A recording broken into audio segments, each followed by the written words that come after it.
What up, my good people in the YouTube world and beyond? You already know who it is, and you already know what it is. This is the Outlier B, and I'm right, black, about you cats, with another video. How are y'all doing today, man? Oh my God, how's you doing? I'm straight out here chilling. Feels real, real good out here, my people. I mean, real good. The weather in the high 60s. It isn't humid, nice and still out here. You can hear yourself think. The moon is out chilling. The stars are crisp. And it's just a great time to be alive, my people. Great time to be alive. We stacked up another day with the sugars on point throughout the night. Woke up very, very early, y'all. Woke up very early because today is going to be a big day. Woke up early because today is going to be a big day. I did, however, get a lot of rest, man. Got a lot of rest. And today is definitely going to be a big day, y'all. I think I mentioned last week that I was going to be doing interviews, and that was a false start. That was a false start, my people, because it was canceled on that Thursday. The interviews were canceled, and then they were rescheduled for today. So today, we are going to be doing those interviews, and that sparked the topic of this conversation, and it's how to prepare for job interviews, my people. How to prepare for job interviews. I've been on a few interviews for jobs. I've also been a panelist on jobs where you ask the questions, and you give people grades, and we're gonna speak a little bit about that, But before we do, what's up, chat? How is you guys doing? We got 7 people on the check-in. Hit that like button, hit that subscribe button if this is something that you're into. And what is this? This is nothing special, my people, nothing special. This is just a regular dude walking and way to work every single day, speaking about the happenings of life, speaking about the happening of life. So we got somebody on the check-in. Web5Q said, where do you live? We got somebody else on the check-in said, hi, what's going on? Who is that? Melda, what up, Melda? And Web5 said, where am I from? I'm from New York, Long Island, New York. Right here, this is the suburbs right here, the suburbs of Long Island. The suburbs of Long Island. Right now, I'm in Freeport. We about, a half an hour away from Queens, and about 45 minutes to an hour away from Manhattan. So we're right there. We got famous people from where I'm from, over here in Freeport. One of the most famous groups that come out of Long Island, I would say, is Public Enemy. Public Enemy. So Flavor Flav, he is from Freeport. Chuck D, he's from down the block in Roosevelt. You got Dr. J, also from out here in Long Island. It's a few of us out here doing our thing. Tobias Harris, a few of us out here doing their thing, you know what I mean? So what's up with y'all? Where you guys from, man? Where y'all checking in from? We got Greasy, who was that? We got Greasy, Leg Rig, T-Girl, Ty Girl said, hi, what's going on? What's going on? And Carson Wood, 69, said, hi, what up? What's going on? How y'all feeling? We got somebody on the check-in, they said, my boy Ronaldo, why it always happens with him, literally very sad for him. He deserves a better farewell. All right, I believe you are speaking about football. That's not a sport I watch, man, unfortunately. It's not a sport I watch. I'm not really that big into the World Cup. I don't really know what's going on. But I've heard of Ronaldo's name. I don't know. He transcend the sport. So shout out to Ronaldo. I hear he's one of the greatest ever. Speaking of football, I met one day. It's funny. I met David Beckham, just out the blue. It's crazy. I was out here at a club, right? At a club. It wasn't really a club. It was like a lounge type thing where they were serving food. A nice restaurant. And, I was in there chilling. And then I walk out and I see him and his wife, Him and his wife. Like, they just was walking right alongside me. And I didn't even know who I was walking next to. Somebody was like, yo, that's David Beckham. I'm like, oh, snap. The craziest thing about it is his wife is tiny, y'all. I'm not I'm not that big of a person, but she was tiny, kid. Tiny, tiny, tiny person, yo. Tiny person. But, yeah, it was definitely cool, But, yeah, we getting into the day, man, I'm very, very, very excited, man. Very excited, very prepared, and it's definitely going down, y'all. So I said we're doing interviews. I'm doing interviews with another department. This isn't my department. It is for a director position. And how they usually do it is they'll get two people from their department. So they'll get one director. She's doing the interviews along with the officer of the department. So they pull me in from a whole different department, and we all doing the interviews. And the department that I'm working with, they cool, man. They cool. I look at it as them passing the torch. So my manager, who's the officer of the department, he has a long-standing relationship with the officer of their department. So she's putting her director through letting her do things, letting her handle stuff. And that's the same thing that my manager's doing for me. So it's like we establishing that relationship too. And it's cool because in big companies, sometimes you don't know who to trust, man. You don't know who to trust.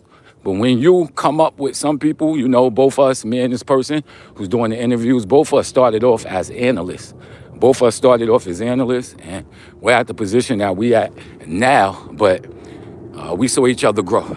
And it's even extra interesting because, she's not from Long Island, she's from Brooklyn.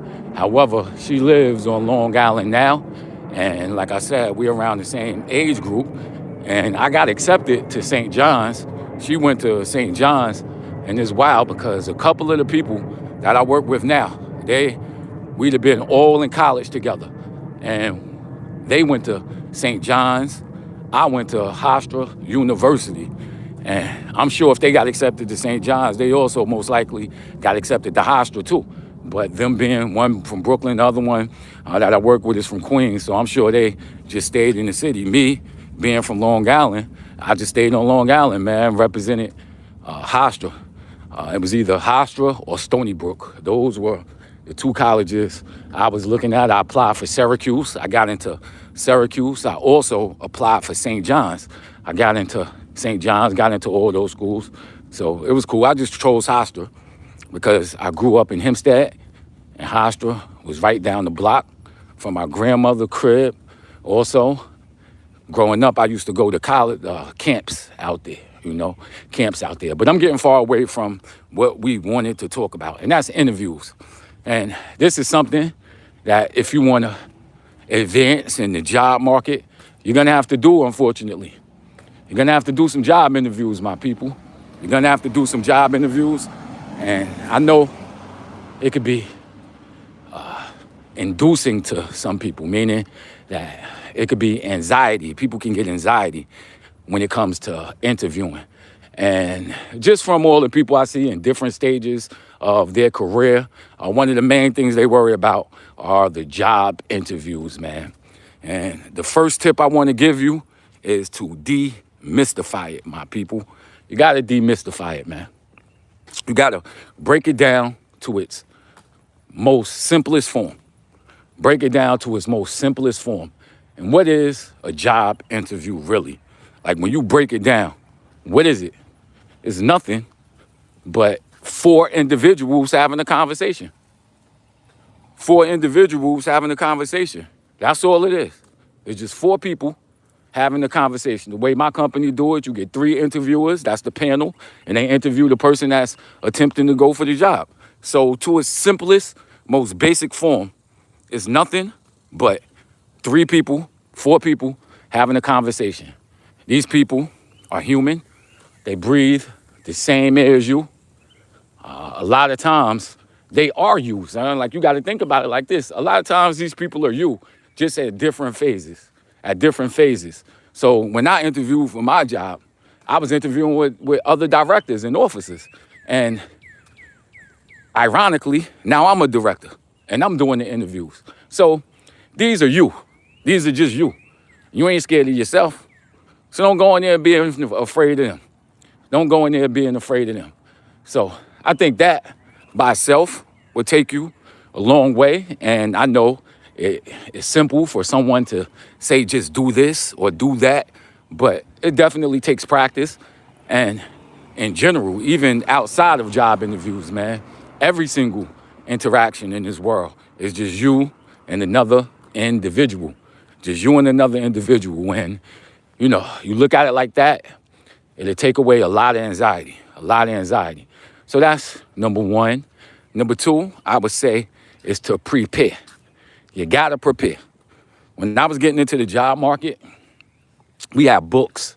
Like, you used to have to go to the bookstore, look at job interview questions like that. You gotta realize that this is before the internet was real big. We talking 99, 2000, 2001. Now, people have Chat GPT.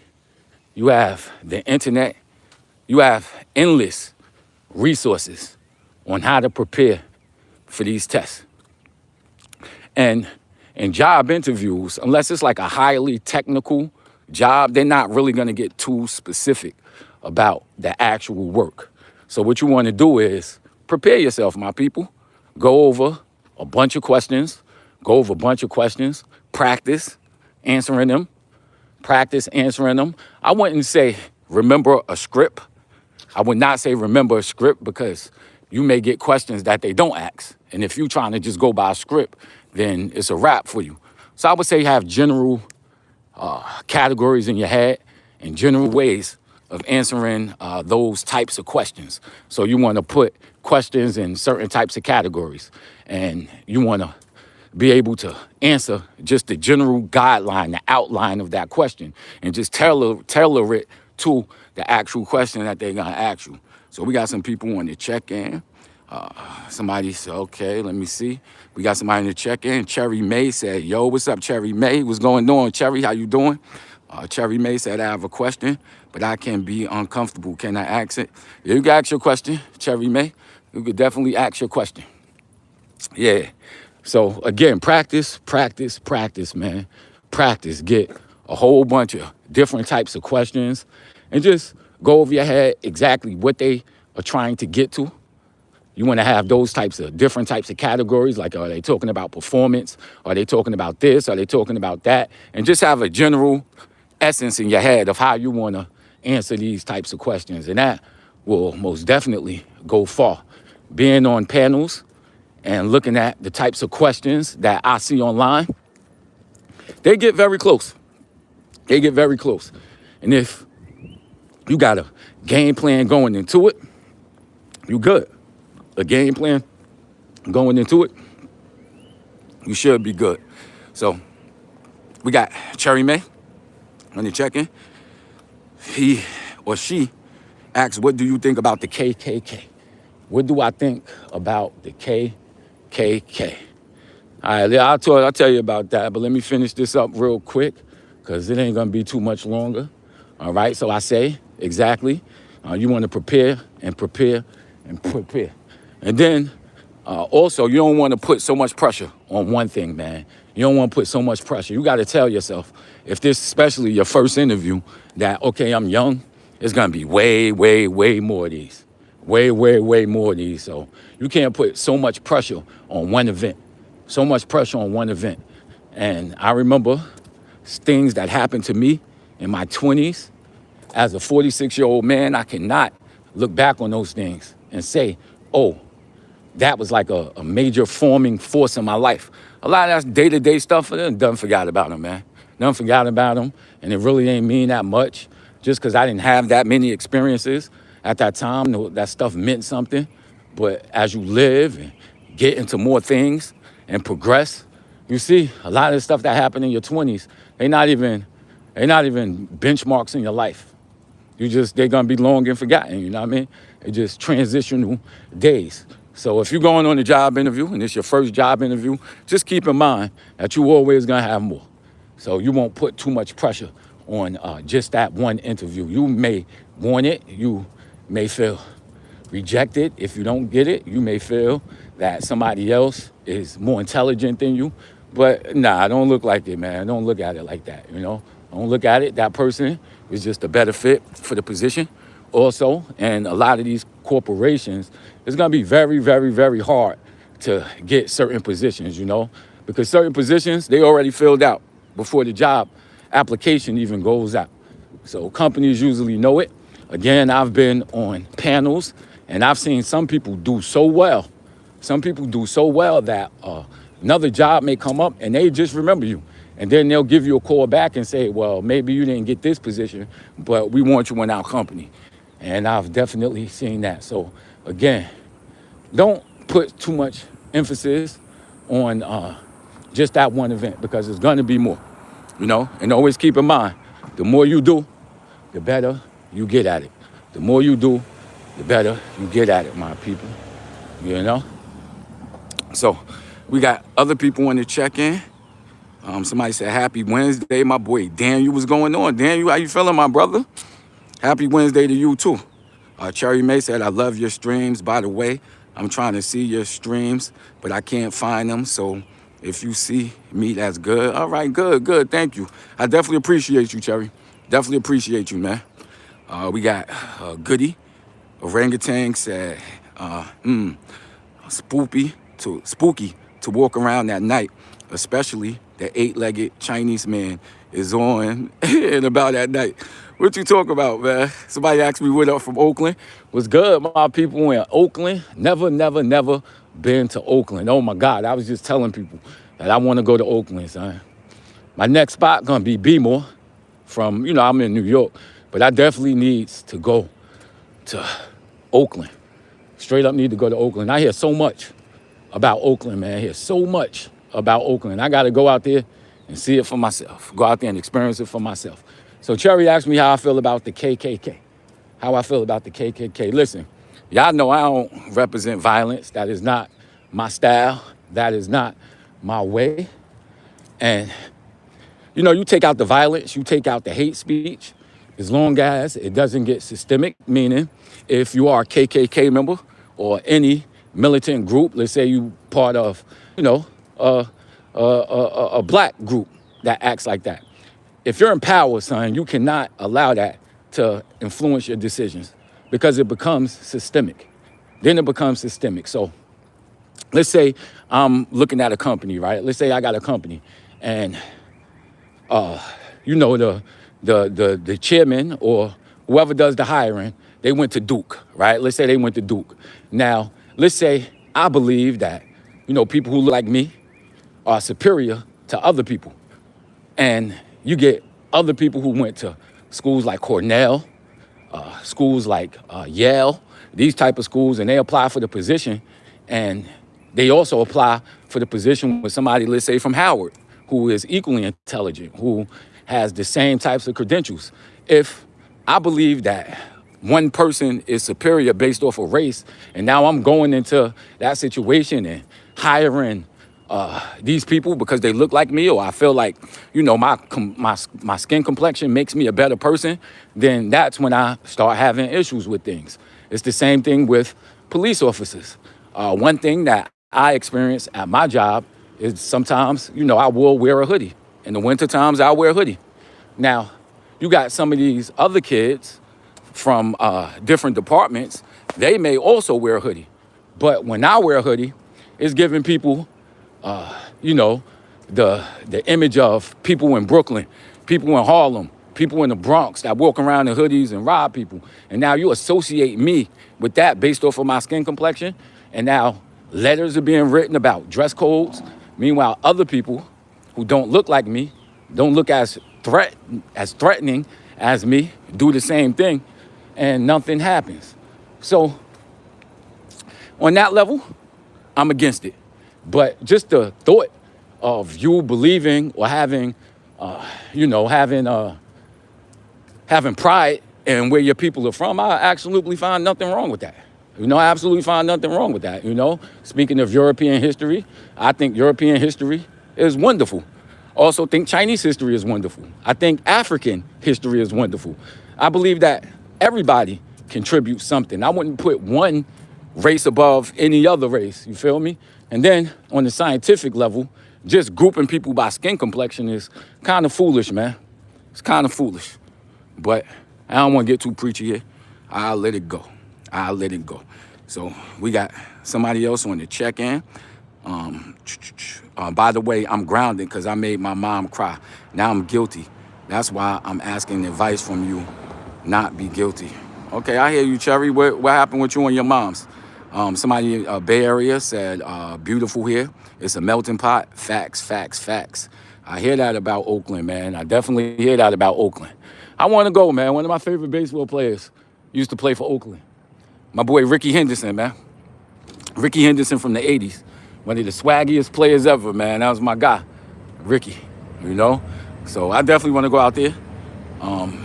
He says, some melting pot. Facts. Somebody, average 5 said, you're black.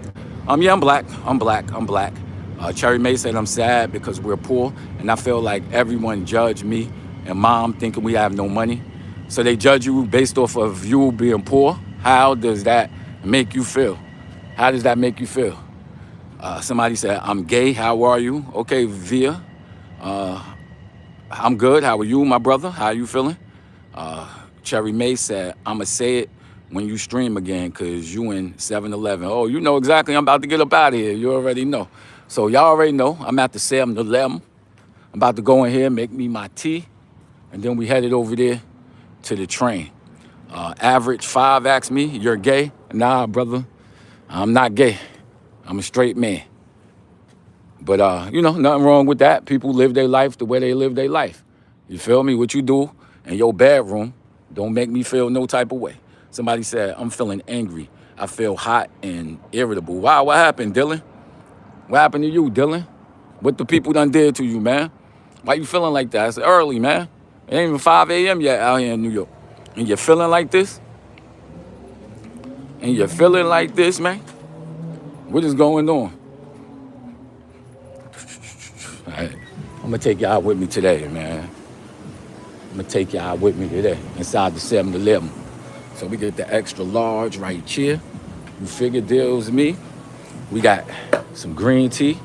I'm going to take the green tea. Boom. I'm going to show y'all how gangsta I am with it, man.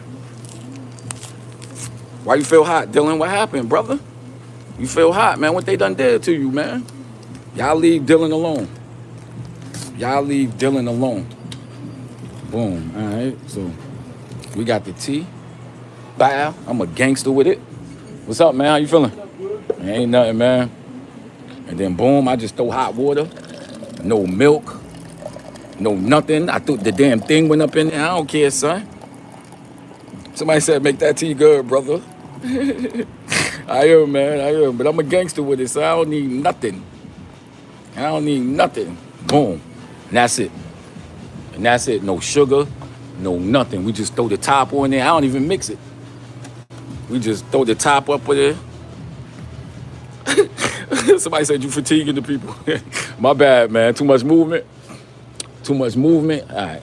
And these tops right here, son, they never go on the right way, man. But we making sure it's on. Somebody said, I'm cooling off now. I'm using my fan. Oh, you was hot, physically hot. What state you in? What's up, partner? Good. How you feeling?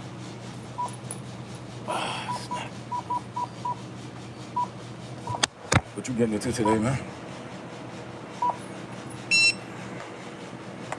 Boom. There you go.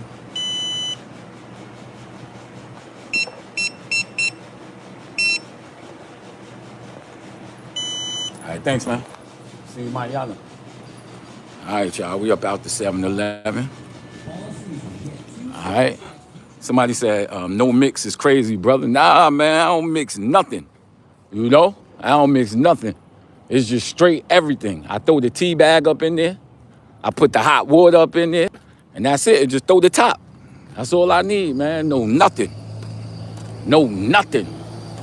You feel me? So we walking over here to the train. These some clowns over here, Broadway towing. How they park, how they the towing company parking illegally, son? How you the towing company parking illegally? Illegally.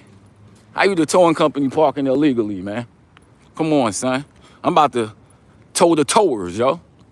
I'm about to start towing the towers. Somebody said, get some soda after wake up. And I ain't gonna get no soda, my man. You know I'm diabetic, man. You gotta follow the podcast. I'm diabetic. I will drink some diet soda every now and then, but I've been drinking a lot more water lately, y'all. A lot more water. We got somebody else. Christine came in and said, wishing love and abundance. Thank you, Christina. Thank you to you too. To you too. We got somebody else on the check-in said, I'm definitely relaxed. And this is cool, 7-Eleven. And I've heard about that in New York, and I'm glad to see it. Now, I ain't nothing. Where you from, man? Where are you from? You said it's so hot out there. Cherry May said, I'm going to tell you why my mom grounded me in the next stream if I see it. All right, cool. I'm going to be on tomorrow, man. I'm going to be on tomorrow at 4:30. Hey, y'all know how I do every single day, Cherry May, so tell me what happened with your mama. Let me know what happened with your mama. And remember, no matter how bad it get, to cherish them, man. Really, really, really cherish them, you know? My father now is in his 70s, and he had a stroke a few years ago, and he is definitely not the same person that he once was. His mind isn't as sharp. He tells me the same stories, but I love him, man. I definitely love him, and if, you know, I could communicate, if words weren't a barrier and you could let somebody know how you felt, like you just put that thought inside of them, I would let them know how much I love them, man, because I don't think words or actions could really show how much, you know, I appreciated them in my life. But we up out here. I will see y'all cats tomatoes, man. Yeah.